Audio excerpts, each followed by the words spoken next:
January 4th, 2023. Field opacity measurements for a wood stove were recorded. This is the first time I've seen this. This is the data, and this is what it looks like. It doesn't mean much right now, but I'll get into why this is important. I put a red line at the 20% opacity mark, and this is important for one reason. It's against the law to go over this. Washington State Authoritative Code 173433110 is an opacity standard. Statewide, a person must not cause or allow emissions of a smoke plume from any solid fuel burning device to exceed an average of 20% opacity over 6 consecutive minutes in any 1 hour period. B, a local air authority must not adopt or enforce an opacity level for solid fuel burning devices that is more stringent than the statewide standard. So they can't come up with a more strict standard. It also describes the methodology by which the state must measure the opacity of emissions from a source. Enforcement. Smoke visible from a chimney, flue, or exhaust duct in excess of the opacity standard constitutes prima facie evidence of an unlawful operation of an applicable solid fuel burning device. This presumption may be refuted by demonstration that the smoke was not caused by an applicable solid fuel burning device.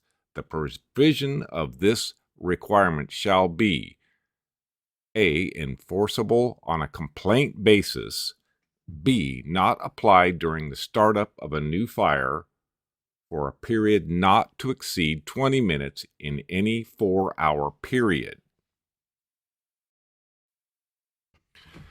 Education.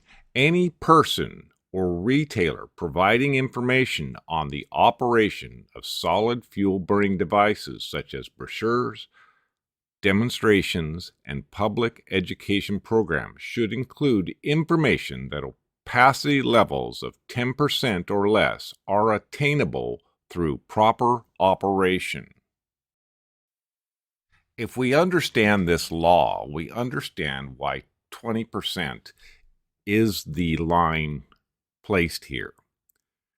And is this graph, are we against the law here? And is 10% even achievable?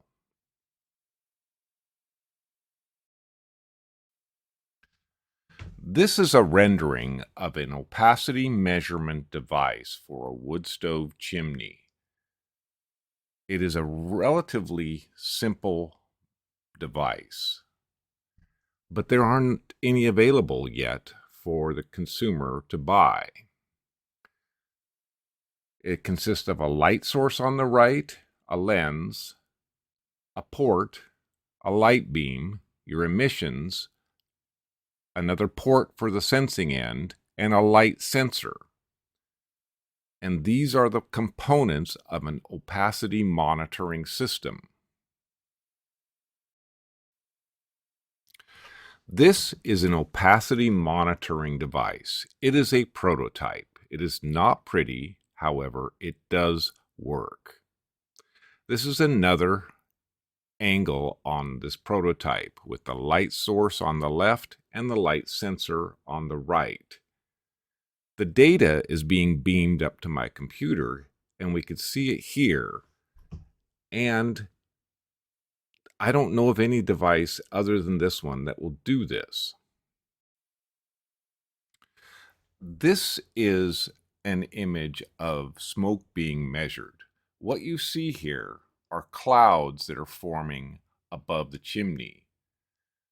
To measure opacity, it should be in the high temperature gases where moisture is steam.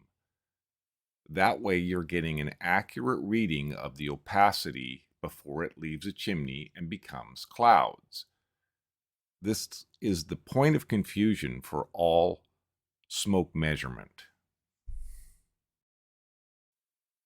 These are the two charts, the opacity on the top and the temperatures of this wood stove on the lower chart. You can see that once we get up to around 300 degrees Fahrenheit on the shell, the opacity drops below 20%.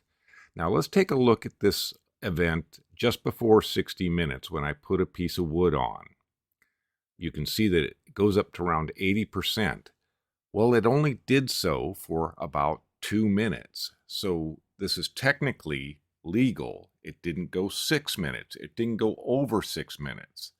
So in this system that I'm developing, the computer would keep track of all this.